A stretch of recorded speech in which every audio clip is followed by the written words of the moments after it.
Hindi, ano ho, talagang magaling yan si Auntie Claire. Ako, bilib ako dyan eh. Reverse psychology ho, ginagawa ng Ali na yan. Habang binabanatan niya itong si BP Sara, kunwari lang yung banat niya kay BP Sara, pero sa totoo ho niyan, talagang taga-suporta ho siya nitong si BP Sara. Kasi pansin niyo ho, every time na binubuka nitong si Auntie Claire ang kanyang bibig, tumataas ang net satisfaction rating ni BP Sara. Ano yan eh, kumbaga reverse psychology, reverse psychology tayo ni Auntie Claire. Habang pinagtatanggol naman niya itong si Marcos Jr., lalo naman bumababa ang net satisfaction rate. Palakpakan ho natin si Auntie Claire. Ano ho yan, ha? Double agent yan. Di ho ako magtataka, ha? Pagkatapos ng administrasyon na to, ang sasabihin ho niya, lahat ng ginawa ko sa Malacanang, para sa ikakapanalo ni BP Sara, palakpak. Diba? Hindi ho tayo magtataka kung yun ang magiging script ni Auntie Claire. Ay daw yung pag-uusapan ho natin dito ang pinaka-latest na video ni Auntie Claire. Tapos segue ho tayo dito kay Congressman Toby Tiangco. Interview naman ho niya dyan sa Radyo Agila.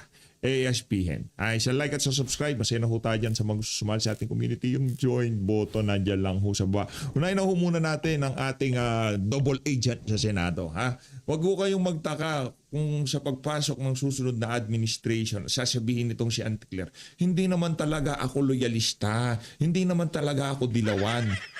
Nagpunta ako sa Malacanang para i-reverse psychology ang ating mga kababayan. Para talagang tumaas, bubaksak ang survey para dito kay Marcos Jr. Yun pala. All along, talagang binubola-bola, pinaikot-ikot tayo nitong si Auntie Claire. No? Bandang huli pala, aamin siya na DDS siya. Pag dumating yung punto na yon, sa tingin ko, mga kakosa na niya sasabihan niya. Kulong na pala siya, no? Wala naman dahilan para makulong siya. Wala naman siya ginawa masama. Di ba, ate? Hello everyone, welcome back to my YouTube channel, Batas with Atty. Claire Castro. Medyo gabi na mga ka-clear, 11:52 na, almost 22, 2026. Medyo bilisan ko na lang ng konti, pero gusto ko lang itong talaga matapik, kahapon pa ito dapat Kasi ito si VP Sara, mga ka-clear, ay nagsusumigaw. Hustisya. Hustisya. Hustisya. Yan, di ba? Parang kakaiba Di ba? Parang, wow, hustisya talaga. So, parang, alam niyo yun, pag si mga Duterte nagsasalita ng hustisya, di ko alam kung dapat ba akong sumigaw sa kagalakan o dapat ako sumigaw ng, huh? Okay, di ba? Kasi hustisya she's talking about justice for the victims, mga ka-clear. Justice for the victims. Okay? Pakinggan natin, tingnan natin, kasama ba ang EJK dito? Kasi we're talking of justices, no? Justice, no? So let's see. Okay. Okay, let's see. Saan natin ito? Sound. Bakit? Wait lang po, ba't walang sounds? Magandang araw sa inyo lahat. Uy, si BP Sara to. Si BP Sara. Kailangan ko ipakita si BP Sara. Mamaya na Congressman Toby. Today, the Philippines joins the global community in observance of the International Day of Remembrance and Tribute to the victims of terrorism. So, wala naman siyang message para kay Ninoy. No? So, International Remembrance Day ba to? Again? International Day of Remembrance. Okay. Of the International Day of Remembrance and Tribute to the victims of terrorism. Victims of terrorism. On August 21. So, hindi pala EJK. So, dapat sinama na dyan, and tribute to the victims of EJK. Yan. Since 2011. Not since 2011 to, kailan ba? 2022. Yan, dapat ganoon, dapat pati victims ng EJK, namimili naman si VP Sara ng victims. Yung victims ng kanyang ama at ng mga co-perpetrator ng kanyang ama, hindi niya sinama. Diba? Our nation knows. Teka lang, paano pala yung namatay dahil sa mga assassin na hinar ng 5,000 pesos lang. Nako. Kasama kaya dito? Kaya na siyempre terrorism eh. Terrorism lang. Dapat lahat ng victims. Diba? Ng karumal-dumal na pagpatay. Diba? Is the true cost of terror. We speak about Diba? Ito lang ba yung true cause of terror? Paano yung EJK? Diba yung naging cause ng true terror? Imagine nyo since 2011, ano ba yung kaso sa ICC? Since 2011 to 2019, o dagdagan na natin hanggang 2022. Diba? At Ako ito ipupusta ko. Ito ang ipupusta ko dito. Ang ipupusta ko palitan ng tagapagsalita diyan sa Malacanang. Huwag niyo naman palitan si Anticlear. Kasi pagka pinalitan niya si Anticlear, baka biglang bumaba ang net satisfaction rating ni VP Sara. Hindi naman ho natin gugustuhin yun, di ba? Pusta ko, mas maraming naperwisyo diyan sa flood control scandal kaysa dyan sa tokhang ni dating Pangulo Rodrigo Duterte. Tama mali. At yung mga naapektuhan, hindi lang ho nasaktan ang kaban ng sambayanan. Mga nasirang ari-arian, mga hanap buhay na naantala, mga hanap buhay na nasira, mga buhay na nawala, mga ari-arian na yun ang mga long term. Kaya dati Pangulo Rodrigo Duterte, yung kanyang kampanya laban sa illegal na droga, kahit pa paano nagdulot ng safety sa ating mga kababayan. Ngayon kung titingnan na, meron naman talagang pros and cons. Di ko sinasabing perfect ang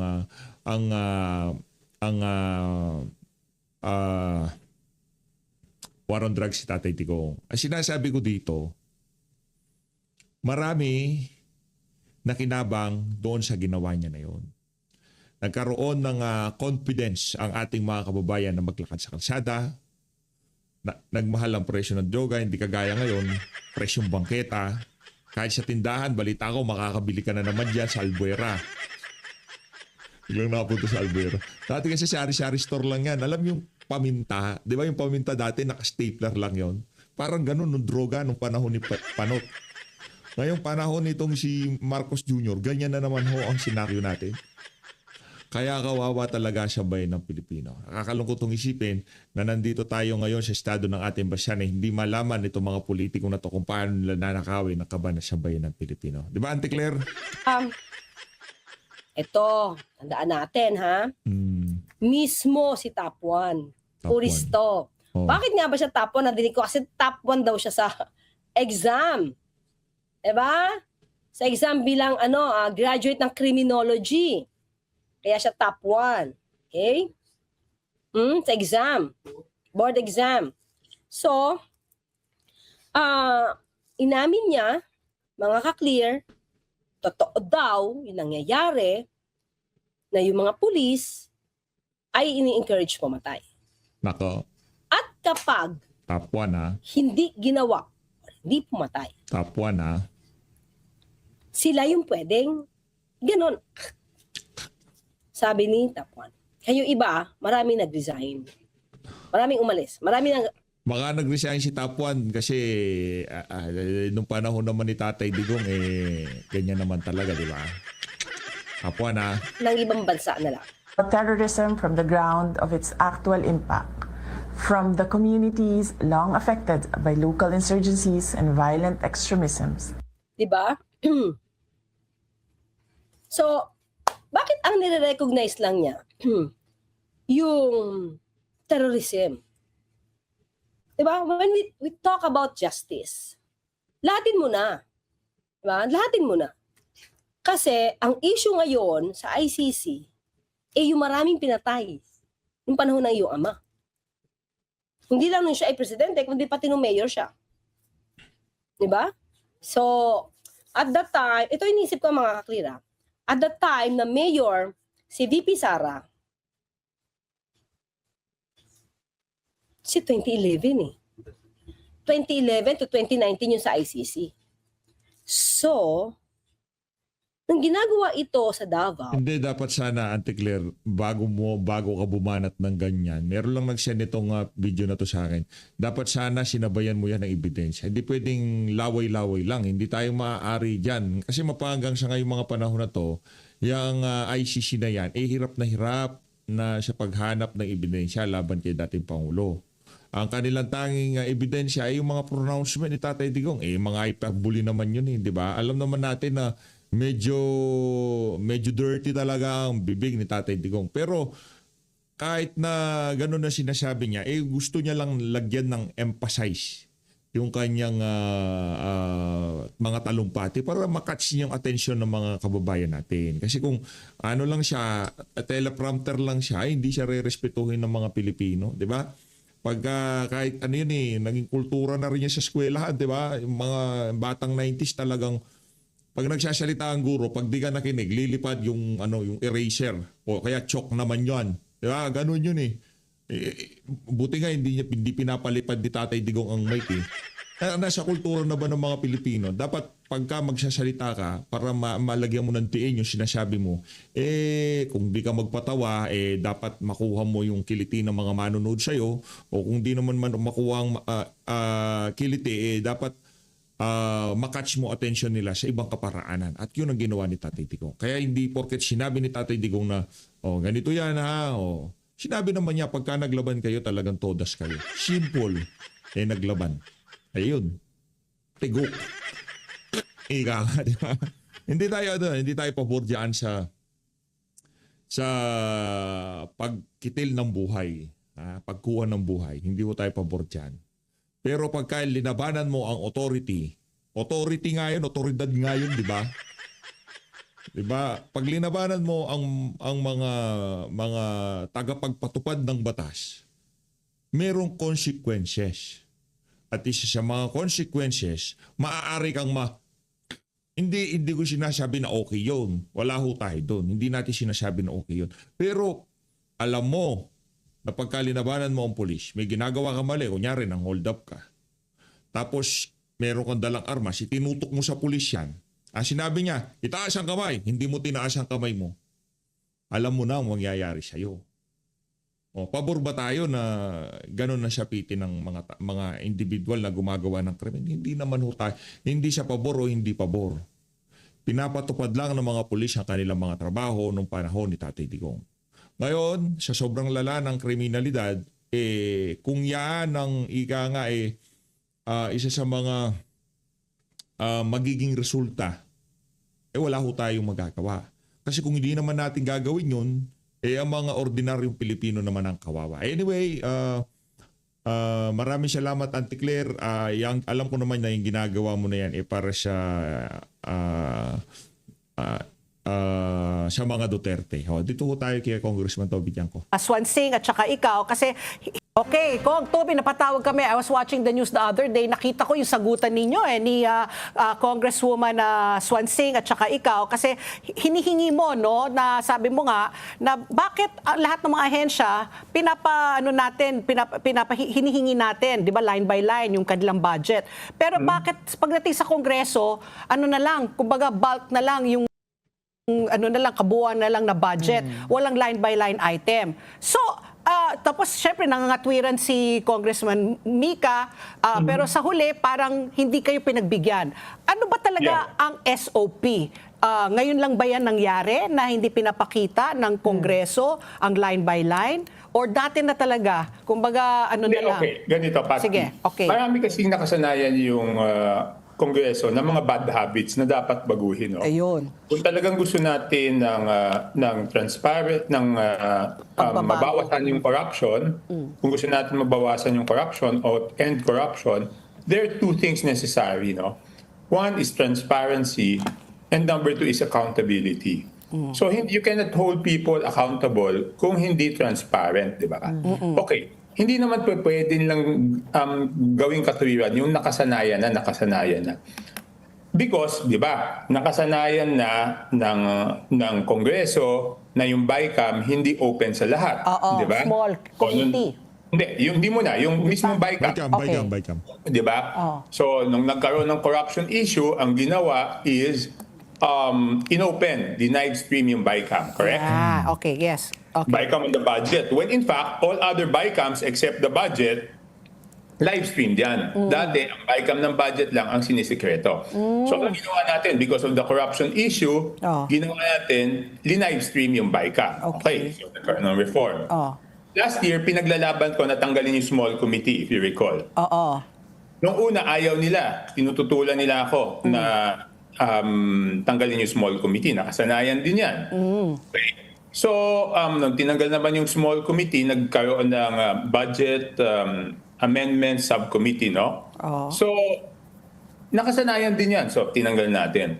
So, yung transparency cannot be selective. Hindi ba pwede you're transparent in some areas na willing kayo, pero doon sa iba, hindi, no? So, hindi valid yung reason na nakasanayan na. Oo, nakasanayan na. Pero how can we make sure na walang corruption doon sa paggastos ng pera ng House kung hindi muna magiging transparent? Correct. At saka hindi biro yung budget ng House, no? Previously, kaya hindi masyadong pinapansin yan, hindi naman kalakihan yung budget ng House, no? Tapos, nagsimulang lumobo yan noong 2023, no? No, 23 nagsimula na yan. Okay. Oo. Kaya lang yung grabe, yung 2025 budget. 33.67 billion para sa kalaman lang. Okay. No, but hindi yan yung mahalagang figure. Ang mahalagang figure is yung NEP, yung National Expenditure Program, yung President's budget. Nung sinapit sa amin yung NEP noong 2025, ang allocation lang ng House of Representatives is 16,345,154,000. Okay. Tapos sa BICAM, nagdagdag sila ng mas malaki pa doon sa original budget. Nagdagdag sila ng 17,324,848. Kaya naging 33,670. So mas malaki pa yung dinagdag kaysa doon sa original. At saka ito, election year ito. Kaya gusto kong silipin to eh. Bakit ka nagdagdag ng 17 billion ng election year? Tapos last year, this year, 2026, malaki pa rin dinagdag. 10 billion. Pero nabawasan ang dinagdag from 17 naging 10. So bakit natapat sa election year na sobrang laki ng dinagdag na budget House of Representatives? Diba? Ngayon, to understand the budget process, 2 steps kasi yan eh. The first step is yung tinatawag na pre-plenary budget hearing. Ibig sabihin sa committee budget hearing. Okay? Yung second step is yung sa plenaryo na, di ba? Correct. Napakahalaga, dapat makita ng ating mga kababayan kung ano difference niya. Okay. Doon sa committee, yung mga sobrang stricto ng House of Representatives dyan. Dahil pag hindi dumating yung cabinet secretary, hindi didinggin yung budget mo, di ba? Ayun, oo. Because doon sa committee, doon lang pwede mong tanungin ng direkta yung cabinet secretary at doon lang siya pwede magsalita. Kasi pagdating sa plenary, ang nagsasalitaan lang to defend the budget is the vice chair of the Committee on Appropriations na responsibilidad na depensahan yung departmentong yon. Correct. Diba? Kung sinasabi nila, dapat sa plenaryo na lang pag-usapan yung budget ng House. Sabi ko, hindi. Dapat magsimula dito sa committee. Bakit? Alam mo, doon sa committee, napakahirap mag-defend ng budget noon. Kung ikaw cabinet secretary, ang gagawin mo, iprepresenta mo kung paano nyo ginastos yung kasalukuyang budget nyo. Yeah. At idedepensa mo, bakit ka humihingi ng ganitong halaga para sa next year's budget? Pag sinabi ng plenaryo na lang yung House budget, hindi na mapapag-usapan yung mga nakaraang taon. Ang gusto lang nila is pag-usapan yung hinihinging budget. Tapos walang presentation because yung budget should be based doon sa mga plano at programa mo. Doon sa libro ng budget, wala naman nakasulat na plano at programa mo doon. Nakasulat lang doon kung magkano hinihingi mo. So, importante talaga yung pre-plenary. Kaya lang ayaw nila. So may Diba? tinatago So ang talaga. sinasabi ko, bakit may double standards, Yeah. no? Oo. Correct. Okay. Pero, pero di ba kung sa 2027 NEP po, congressmen must already submit quarterly income and expenditure reports. Online na po ito. So kung meron na pong ganito requirement, ano pa po yung kulang? Ano pa po yung hindi nakikita ng publiko? For example, should every member be searchable po at member by congressional po na spending? How else do we make them transparent enough for the public po? Hindi naman congressmen lang ang gumagastos ng 17 billion eh. 'Di ba? Ang gumagastos niyan is yung mismong Committee on Accounts doon sa House. Wala namang ginagastos yung congressman doon eh. 'Di ba? Ang natatanggap lang ng congressman is yung district allocation. Ay, una yung sweldo, 'di ba? Yeah. Yung sweldo. O sabihin mo lang may district allocation, 'di ba? So, i-multiply natin. Simplihan natin. Sabihin natin ang gastos sa distrito mo, yung tinatawag na MOOE, na may issue na nga doon, di ba? Malaking Maintenance. issue doon sa MOOE, di ba? Sinasabi, bakit daw kami liquidation by certification lang? Okay? So, sabihin mo lang 1 million per congressman times 318 is 318 million. Grabe. Times 12 months. O, di 3.8 billion lang yun. So saan napunta Saan yung iba? napunta yun yung Gusto pwede mo makita. sabihin na ginamit ng congressman sa distrito niya. So if you have 33 billion, 3.8 lang ang dapat ang napunta sa bawat congressman for their districts. Saan napunta yung 30? Saan nga? Sabihin mo ng kuryente, gasolina. Hindi naman naabot ng 30 billion yun, di ba? So, pero Saan nga napunta ko? Saan nga napunta? Ang laki nun na. Saan nga napunta? Paano natin tatanungin, Ricky, kung ayaw nilang i-account for kung paano nila ginastos in the previous year? Kaya nga napakahalaga yung pre-plenary kasi pag pinisinta yan, sasabihin, yung 2025, tapos na yung accounting ng 2025, wala nang tanungan doon, di ba? Kumbaga sarado na move libro on na di ba, tayo, Pati? kumbaga. Hindi, sarado na libro. So, magkakaroon ka ng buong reporting ng 2025, saan ginastos itong 33,670 million. Okay.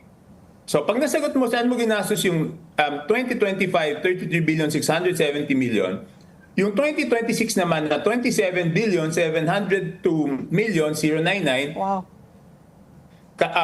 Agosto na tayo ngayon, so magkano na nagagastos nyo at magkano pa natitira? Di ba? So, pag hindi dumaan sa pre-plenary yan, ang hirap na tanungan yan. So sir, do they have a legal basis to have the audacity to actually deny your request? Yan ang sinasabi ko kay ate, yung audacity, yung ano sabi niya? Magaling tong ate na to just magaling yan si ate audacity. No, ang sagot ni ni Chairwoman Mika Swansing is hindi, nakasanayan na yan. Why? Because my first question was that, is there a legal basis? Yeah. Or is there a Basis. constitutional basis? Yeah. None. None. None. So, where are we now, Kong, Toby? Denied ang iyong request. Kasi, I denied, pero hindi ako hihinto hindi dito. ka hihinto. Oo nga. Kasi I did some computation for next year nga, the 17 billion na kawawa naman kayo, di ba? Kasi nanggaling kayo sa 33 billion. No, but 17 billion is the NEP only. NEP only. So, pagdating ng BICAM, magdadagdag yan. Magdadagdag pa yan. So, doon sa pre-plenary, mo lang sila matatanong, magkano yung kailangan nyo pang budget at magkano yung idadagdag nyo sa BICAM? So wala pa kayong idea kung magkano idadagdag? Wala kaming idea. Yan ang gusto kong tanungin. But Patri, Yeah. bago ka magdagdag, you have to, di ba parang ganito yan parang, kunyari, nagpapagawa ka ng isang building, for example, bago ka magdagdag, alam mo yung total cost ng gagastusin mo at yung inallocate ay kulang, di ba? So sa gobyerno naman, kailangan ipresenta mo kahit sa ang level ng gobyerno yan, kahit sa local government unit. Oo. You have to present your plans and programs for the next year because that is what will justify your spending program. Correct. Diba? Yeah.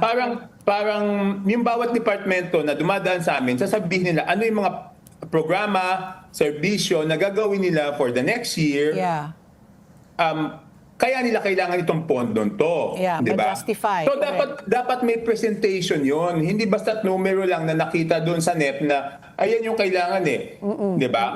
So mahirap yon. Mahirap yung ganon. But before you ask for Additional. money for the future, Yeah. you have to justify kung tama yung paggastos mo In the nung past. nakaraan Oo. at tama yung paggastos mo ng kasalukuyang budget. Correct, correct. Di ba? Oo, Hindi pa pwedeng hihingi ka ng 2027 na hindi mo napapatunayan na ayos yung paggastos mo ng 2025 at yung ginagastos mo ngayon 2026, ayos pa din. Oo. Yun kasi ang basihan kung bakit, kung hindi mo naayos ng nagastos ng maayos, bakit ka naman bibigyan pa ng dagdag na budget? Oo. So Kong Toby, anong hinala mo? Saan napunta itong mga hindi ma-explain na karagdagang budget? Kasi you were computing ang kanina, Dito daw. dapat 333 million na, bakit naging billion-billion? So, yung yung sa isipan mo, saan napupunta actually talaga yung budget? Yung over, yung talagang sobrang dami, 'di ba? Yung naging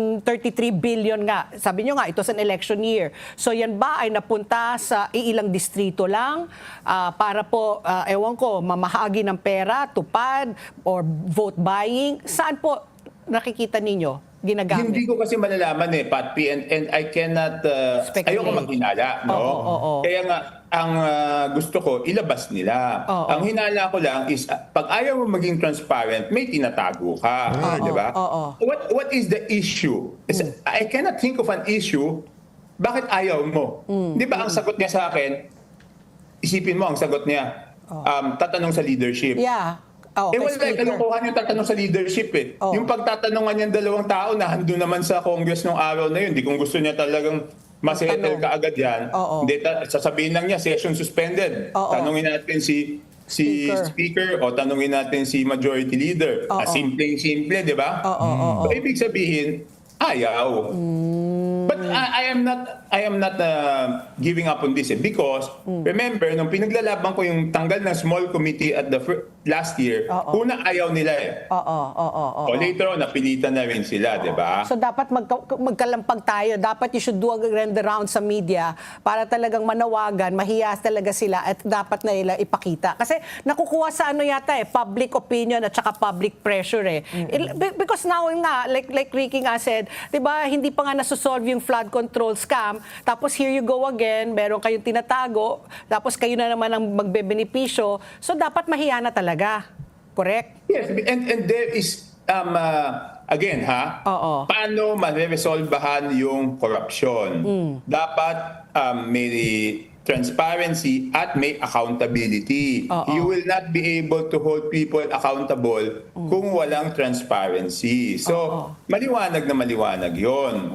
Hindi ko alam bakit ayaw nila. Oo, kasi nga sabi mo Tapos nga. isa pang sige pa. issue. Ito Okay. naman, Yan. this was the second issue I raised kasi ayaw nila pumayag doon. No? So yung second issue, ito sinabi ko na 1 year ago. 1 year ago. Almost 1 year ago, October, no?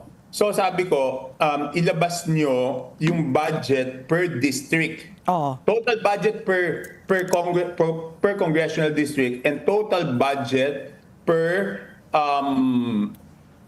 party list. Okay, yan. Sabi ko I yan last remember year. this. Oo. No, ayaw pa rin nila. Hanggang ngayon, ayaw pa rin nila. Nung sinabi ko bakit ayaw nyo, ang sagot sa akin, hindi, nasa NEP yan. Oo.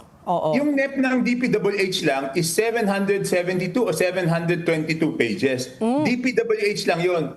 So, ibig sabihin mo, gusto mo yung nabotas na constituent ko para lang malaman niya kung ano yung mga proyekto sa nabotas at magkano yung total budget. Gusto mo basahin niya yung 772 pages? Pages, Di pinapahirapan mo yung tao. Oo. Di ba? Ayaw mo, you don't want to make it easy for them. Kasi ano lang, just for clarification, Kong Toby, yung mga infrastructure budgets na yan, hindi yan pumapasok sa distrito. Pumapasok yan sa Department of Public Works and Highways. So yung para Nakalamsam sa DPWH. Oo, tapos tapos for nakasulat, download. kunyari, Navotas. construction of pumping station at blank street, Yeah. Navotas City, ganun di ba? Yeah. Tapos construction of multipurpose building, construction of whatever. Yeah. Tapos Navotas City. Oo. Pero nakahiwalay yan doon sa 722 pages. Hindi siya sama-sama na makikita mo magkakasama yung Navotas. Oo. Kasi ang classification yan is una lahat ng kalsada. Okay, national roads, Item. repair of national roads. Oo. Tapos lahat ng buong Pilipinas na i-repair ng national roads. Oo. Tapos repair of secondary roads. Buong Pilipinas na i-repair ng secondary roads. Repair of tertiary roads. Buong Pilipinas na i-repair na tertiary roads. Drainage bridges. Buong Pilipinas. Isipin mo kung ikaw tiga Yeah, Navotas, safe to go through it. Hindi pala per district. hindi siya ang hinihingiin ko lang, Pat P, is padaliin natin doon sa mga kababayan natin na makita kung ano yung proyekto sa distrito nila. Pagsamasamahin natin lahat, kaya kung tulay man yan, kalsada man yan, sama-sama sila at nakatotal. At lahat ng distrito makikita ng bawat congressman at makikita ng bawat mamamayan. Because hindi naman tayo umaasa na pantay-pantay, di ba? Oo. May Pero favoritism. dapat patas. Ay, It should not be equal, but it should be Fair. equitable, Equitable and fair. So, Yeah. How may will you know if maliit it is na- equitable and fair Oo. if hindi mo makukumpara, di ba? Yeah. At saka ito'y napakahalaga. This is the most important thing. Doon sa 2025, kung ginawa yan noong 2025 budget, mapre-prevent yung kalokohan noon. Bakit? Kasi pag dinivide mo yan, just for simple averaging, Yeah. the number of the total budget of DPWH for infrastructure, divide mo by the number of districts, more or less yan, it's about 2 billion average. Oh. Average. Yeah. 2 billion, no? So may makakakuha ng below 2, may makakakuha ng above 2, 2, yeah. walang problema doon. Oo. But if 2 billion is the average, paano may distrito makakakuha ng 20 billion? Oh. Hindi ibig sabihin magdududa ka noon. At yung mga nakakuha ng 20 billion, yun yung mga in-inspect ni Presidente at ni Sec Vince na may substandard at may hindi ginawang proyekto ng SunWest. So ibig sabihin, kung noon pa lang nakita na namin mga congressman yan na lumobo dito, magtataka ka na, bakit lumobo dyan? More or less dapat nasa 2 billion lang yung budget per districts, di ba? Tapos, okay, number 1 yan. Pangalawa, pag hindi naman nila linabas yung sa party list, makikita natin na may mga party list tulad ng Tingog, ang budget na naipasok nila sa BICAM lang, Tingog. BICAM, is over 5 billion. Wow. So paano namang mas malaki pa yung budget nung isang party list kaysa doon sa district. distrito? Hindi yun ang mahalaga eh. Ang mahalaga, Pat P, may district congressman lahat ng distrito. Yung budget ng party list, wala namang ibang pupuntahan yan kung hindi isa sa mga distrito sa buong Pilipinas. So bakit kailangan pa siyang dumaan sa party list, hindi na direkta doon sa distrito? Correct. Kaya nga that's why nga dapat yung party list na nga yan talagang i-abolish na talaga yan Kung Abolish na Toby yan. or at least the very least talagang bawasan yung kapangyarihan. At saka meron pa silang 3 seats. Depende kung gaano kalakas ka, di ba? Dinaig ka niya talaga. Pero Kung Toby, ito na yung huli. Just for that I understand it more kasi we're running out of time. Yeah, so yeah. yung budget ng Congress, that's just really for the salaries of the Congress. Lahat. Salaries ng, yung sinabi ko is yung MOE, di ba? Yeah, maintenance, operating. MOE ng bawat congressman. Yeah, Okay. correct. So, salary ng staff, salary namin, gasolina, kuryente. Sabihin mo lang may capital outlay, magtatayo ng building, bibili ng sasakyan, everything.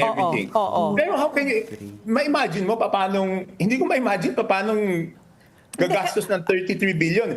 In fact, yung last year, yung DOST is about DOST was only about 30 billion. My so ibig God. sabihin yung doon saan nakaasa yung pag-asa Oo. na weather forecast kasi laki namin yung budget. Kaya nga, oo. Hindi, kasi ito nga, dinivide ko lang kung Toby Sa conservatively, yung 17 billion divided by 300 congressmen, lumalabas 56 million, 56.666 per. So, kung i-divide mo pa yung talaga ang laki, kaya ang dami gusto talaga maging kongresista. Kasi ang laking Hindi, pera. pero hindi nga ito. Sinabi ko na hindi naman yun eh. Hindi naman yung yun. sa MOE. Yung salaries, yeah. No, but I'm saying Yung nga. MOE. Oo. Sabihin mo ng 1 million, sabihin mo ng ang salary namin is I think 200,000 Sa staff. eh. So, Oo. so whatever. Basta yung MOE, Oo. yun kasi yung malaki, yung district allocation, 1 million per month na nga eh. Yeah. 3.8 billion lang yun eh. Oo nga, Sabihin mo kaya na kasama yung salary namin, Oo. umabot siya ng 5 o 6 billion. Oo. Saan napunta yung iba? Kung kaya nga, sana punta talaga ng iba. Ay, nako. Kanina pa natin tinatanong. Oo nga Na hindi masagot-sagot. tatanungin ko nga, ito na, huli. Before we let you go, si Orly Gutesa. Reaction mo kay Orly Gutesa na nag-recant na dun sa sinabi na hindi naman daw pala siya nag-deliver ng mga mali-maleta ng pera kaya dating Speaker Martin Romualdez. At punersa lang daw siya ni Mike Defensor. Hindi, yan ang sinasabi ko eh. I think that's what you get because ang problema is this, no? Mixed signals eh. Okay, sinabi ko na to. Ang problema, nung sinabi ni Presidente sa SONA na nasasaktan ako, Oo. pero whatever, di ba pag nagpa-iniksyon ka, Oo. tapos sinabi mo sa doktor na nasasaktan ka, ano expectation mo? Idein ba ng doktor o bunutin yung Kalagayan mo. o dahan-dahan lang. Oh. So, number 1 yan. Number 2, so ano ibig sabihin ko dyan? Ibig sabihin ko dyan, hindi magagawa ni former Speaker Martin Romualdez na pa-recant si Gutesa kahit gaano kadami pera niya. Oh. Kung walang pressure kay Gutesa. From who, Kong? And who can pressure Yes. Oh.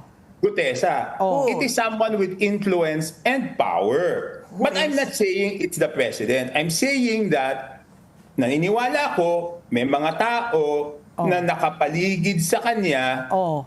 na tinutulungan pa rin si former Speaker Martin Romualdez. Kaya nga gusto ko, I hope that during the SONA, mas categorical yung kaniyang statement na dapat pinangalanan si Martin Romualdez. Bakit naman former Speaker? And dami-dami naging former Speaker. diba? Oo. So, number 2, dapat, ang sinabi niya noon, sa buong kabinete, kung ano pa yung nalalaman niyo kay Martin Romualdez, tulungan niyo yung ombudsman. Kasi ang nangyayari ngayon, parang pinabayaan na lang yung ombudsman na mag-isa eh. Oo, Pero, oo.